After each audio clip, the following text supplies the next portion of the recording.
Presented by Any Music Studio.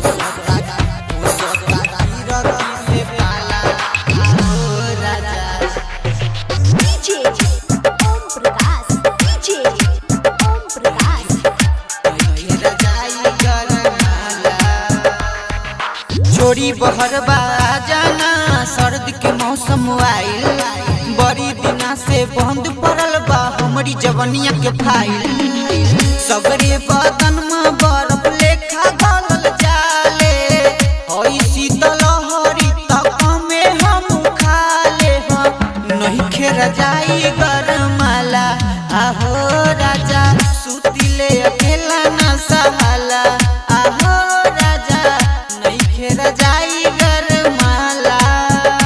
Presented by Any Music Studio.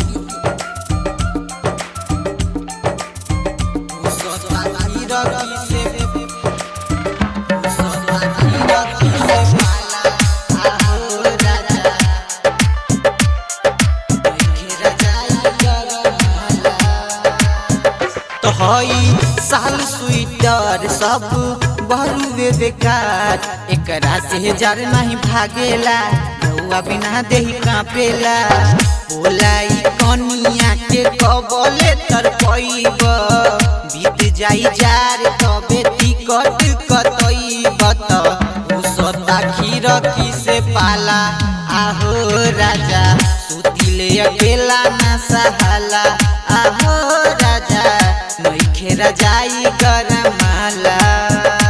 Presented by Any Music Studio.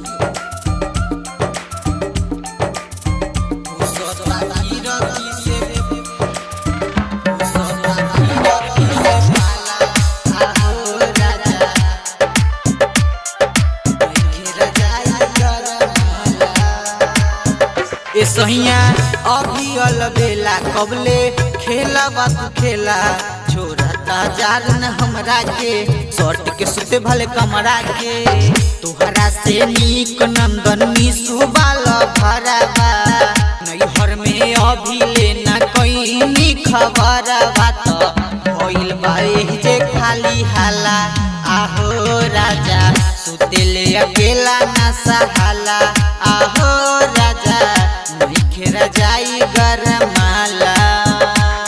Presented by Any Music Studio.